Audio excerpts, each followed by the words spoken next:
Hello दोस्तों, general studies में आप सभी का स्वागत है। तो आज के महत्वपूर्ण करंट अफेयर्स प्रश्नों के संबंध में इस क्लास में हम चर्चा करेंगे।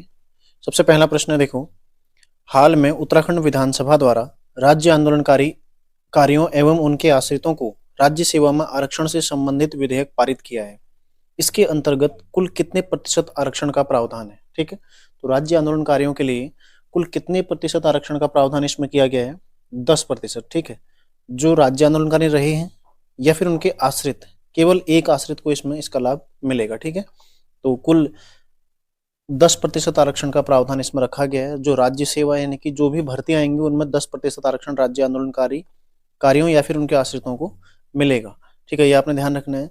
ये सदन में कब रखा गया था, यानी कि विधानसभा में कब पेश किया गया था? 8 सितंबर 2023 को ये पेश किया गया था। ठीक है, 8 सितंबर 2023 को ये पेश किया गया था, जिस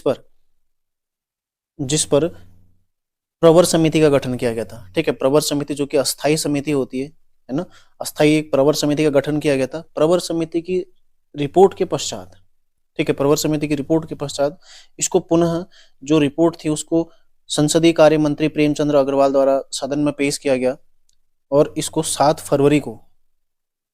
फरवरी 2024, ठीक है, इस दिन इसको पारित कर दिया गया। तो ये विधानसभा से पारित हो चुका है। अब इसमें राज्यपाल के साइन होंगे, उसके साथ ये लागू हो जाएगा। ठीक है, तो जो राज्य सेवा है उसमें राज्य आंदोलनकारियों एवं उनके आश्रितों को कुल 10% आरक्षण का जो प्रावधान है ये विधानसभा से पारित हो चुका है। पारित कब हुआ? 7 फरवरी को। और विधानसभा में कब पेश हुआ था? 8 सितंबर 2023 को। ठीक है, एक चीज इसमें ध्यान रखने योग्य है, ये 11 अगस्त 2004 से प्रभावी रहेगा। मतलब जो पहले से नियुक्तियां हुई हैं, पहले भी 10% आरक्षण दिया जाता था, लेकिन वो केवल शासनादेश के आधार पर था। अभी एक्ट लाया जा रहा है। ठीक है, पहले अभी अधिनियम लाया जा रहा है, लेकिन पहले केवल शासनादेश के आधार पर था। ठीक है, जिसको हाईकोर्ट में चुनौती दी गई तो उसको निरस्त कर दिया गया। अब सरकार ने जो ये प्रावधान किया है इसको 11 अगस्त 2004 से ही प्रभावी माना जाएगा। अर्थात जो 11 अगस्त 2004 के पश्चात इस कोटे में भर्ती हुए हैं, ठीक है, 10% आरक्षण पहले भी मिलता था, तो उसमें जो भर्ती हुए हैं उनकी जो नियुक्ति है वो वैध मानी जाएगी। ठीक है, वो नियुक्ति वैध मानी जाएगी, यानी कि उनकी सेवा जारी रहेगी। तो ध्यान रखिएगा, लागू कब से होना है इसने, प्रभावी कब से होना है? 11 अगस्त 2004 से इसने प्रभावी होना है। ठीक है, इसके पश्चात जो भी नियुक्तियां हुई हैं उन सभी को वैध इसमें ठहराया गया है। अगला प्रश्न है, हाल ही में किस मंत्रालय द्वारा विद्यांजलि छात्रवृत्ति कार्यक्रम आरंभ किया है? तो विद्यांजलि छात्रवृत्ति कार्यक्रम शिक्षा मंत्रालय द्वारा आरंभ किया गया। ठीक है, किसके द्वारा? शिक्षा मंत्रालय इसके द्वारा आरंभ किया गया। ठीक है, केंद्रीय शिक्षा मंत्रालय द्वारा आरंभ किया गया है। इसका उद्देश्य क्या है?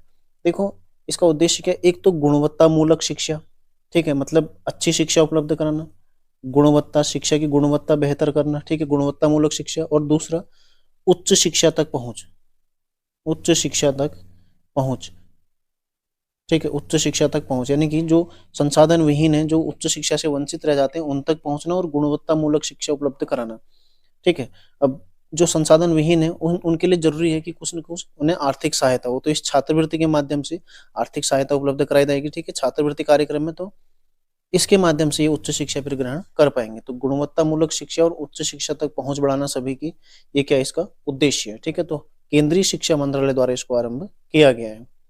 अगला सवाल है, देखो, एडीबी भारत का डायरेक्टर किसे बनाया गया है? ठीक है, एडीबी भारत का डायरेक्टर जो बने हैं वो कौन है? मियो ओका। ठीक है, मियो ओका एडीबी भारत के डायरेक्टर बने। ठीक है, मियो ओका एडीबी भारत के डायरेक्टर बने हैं। एडीबी क्या है? एशियाई विकास बैंक। ठीक है, एशियन डेवलपमेंट बैंक, यानी कि एशियाई विकास बैंक। इसका मुख्यालय कहाँ पर है? मनीला, फिलीपींस में इसका मुख्यालय। ठीक है, स्थापना कब हुई थी इसकी? 1966 में इसकी स्थापना हुई थी। फिलीपींस में इसका मुख्यालय स्थित है। उसके वर्तमान में अध्यक्ष कौन है? आसाकावा। ठीक है, वर्तमान अध्यक्ष कौन है इसके?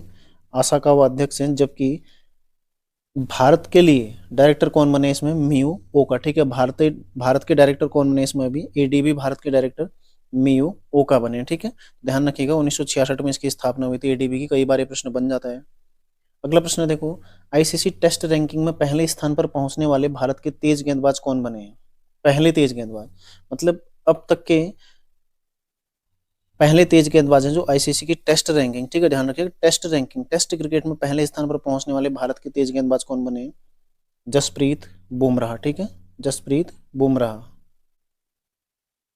ये भारत के पहले तेज गेंदबाज हैं जो इस मुकाम पर पहुंचे हैं। इससे पहले हालांकि आर अश्विन भी रह चुके हैं, ठीक है, पहले नंबर पर, लेकिन आर अश्विन क्या है, स्पिनर हैं।